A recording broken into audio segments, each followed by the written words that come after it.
God, it seems like this is my first ranking in ages. Hi guys, welcome to my latest video. Following the release of Deep Blue Sea 3, we now have enough movies in my requirements for a movie franchise ranking. If you're not aware what the Deep Blue Sea movies are about, it's essentially just sharks killing people and those people trying to survive and kill these sharks. But yeah, if you're new around here and you haven't seen one of my rankings before, I do include spoilers in them, whereas in my individual reviews of movies I do not include spoilers. But without further ado, let's get into the ranking. Now, easily for me and for many people, coming in at last place is Deep Blue Sea 2, made in 2018. I wouldn't say people were dying to see this, but it was a long time since they could get a sequel out, taking nearly 20 years to get a second movie out, and it went straight to VOD. There is nothing good about this movie. They rehashed the first movie completely with some new spins on it, but even then they couldn't bring anything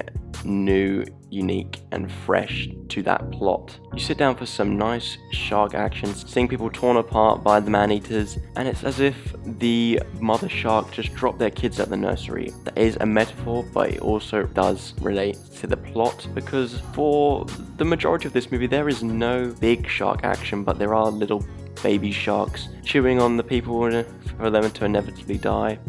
And even with them, they just look so bad with the CGI, and at some points they didn't even show them, they just showed the water moving. Wasn't anything for you to enjoy about this movie. The acting was terrible, the plot was laughable, and I looked at my timer, besides the intro, you know, that in horror movies or whatever, there's always an intro where it shows someone getting killed by the villain or whatever, and besides that intro, it takes 50 minutes for the first bit of shark action we actually see on screen. And keep in mind, this hour-and-a-half movie, it gets so stupid and wants to jump on some modern trends and try and be different from the original, that it even has a person taking kind of super drugs just to make him like a super soldier, not for war, but you know, just make it more powerful, which it's so dumb. And like I said in my Deep Blue Sea 3 review, this movie kept me up at night, because it's just not because anything was horrific about it, nothing was traumatizing about some of the kills or whatever, but it was such a poorly made movie, and for people that actually were patient enough to wait around for a sequel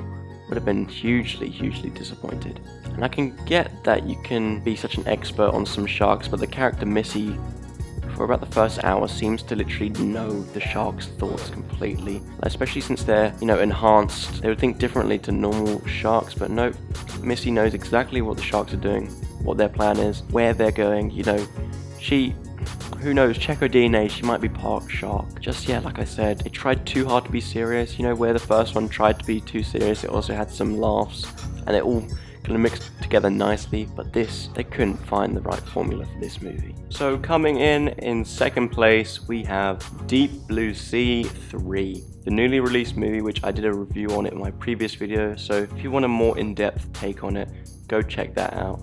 I'll leave it up in the corner here, or either side of here. As I mentioned a lot in that review, after the disappointment and just the straight up bad sequel, Deep Blue Sea 2, no one was asking for this movie at all, and people were kind of dreading watching it after seeing it was announced. But just like many people, I was pleasantly surprised and actually quite enjoyed this movie. By no means is it a good movie, no. It has a lot of bad acting, bad dialogue, bad villain, but it does some fresh new things which make it a tad bit more interesting, and it feels a bit more unique. Those new fresh things were just having some human villains involved as well. You know, we've seen arguments between the fellow humans, but we've never seen two different groups collide and then have to, you know, fight it out with the sharks around them. And that's what this movie does. And talking about the sharks in general, they actually look pretty good. Keeping in mind this movie has a $5 million budget and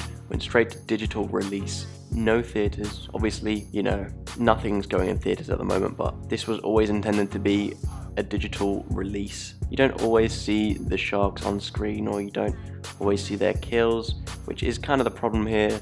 The only kills from the sharks were either them jumping out of the water for comic relief and, you know, bad timing, or they're killed off screen, so you don't see too many sharks full on tearing people apart underwater. But when the sharks did come on screen, because we had been deprived of them they put all the CGI into that and it looked pretty good, I must admit. But coming in at first quite easily is Deep Blue Sea, the original from 1999. Now, up until then we hadn't really seen any other shark movies other than Jaws and its sequels, which I would say are forgettable but are so bad that you can't forget them. This movie adopts some new things from Jaws. Obviously in Jaws they weren't believing that there was these dangerous sharks in the water, so they kept the beach open, but in this movie they've put the characters in a scenario where they kind of have to be in the water, unlike in Jaws where the people that are in the water are the ones in danger, but they can do that by choice. They're trapped on this, I'm not sure what it's called, but it's like a on-water lab kind of thing, and that starts to sink, and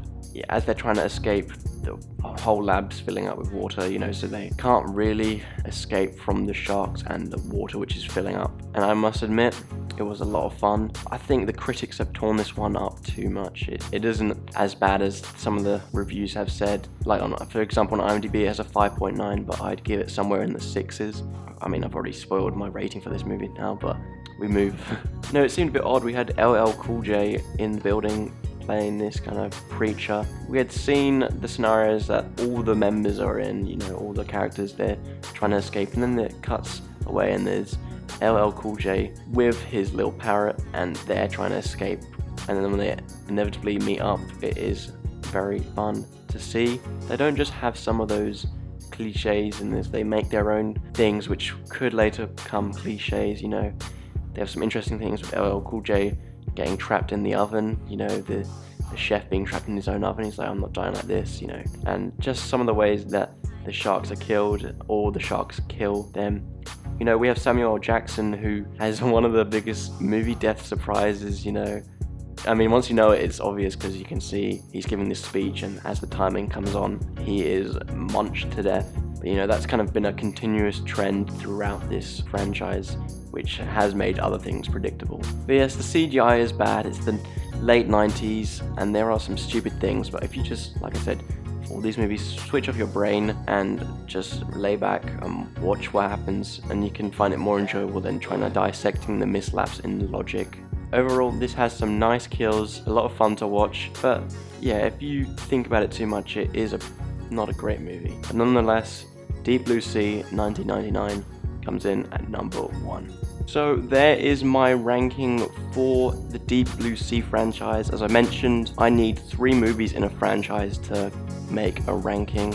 Otherwise, you know, 2 in a ranking wouldn't be as much fun. But yeah, I'm going to put my ratings for each film up on screen. In last place, we had Deep Blue Sea 2, which I give a 3 out of 10, which is an absolute disgraceful score for a movie. Coming in at number 2, Deep Blue Sea 3. As you know, if you saw my previous video where I've reviewed the movie more in-depthly, I gave it a 5 out of 10, which, you know, for this type of movie isn't such a bad score, but it isn't a good score for a movie in general. And then coming in first place, I had Deep Blue Sea, the original.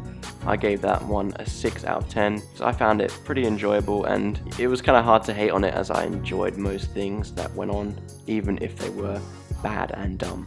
Thank you for watching. I really hope you enjoyed this review of the Deep Blue Sea franchise. Please let me know in the comments what your ranking would be. Also, please let me know in the comments how I could improve my videos, as I'm trying to improve with each video. I'm trying some new things. And yeah, I'd really appreciate if you would like and subscribe. I want to reach 100 subscribers as soon as possible, and I can't do that without your help. But yeah, thank you for watching, and I hope to see you in my next video.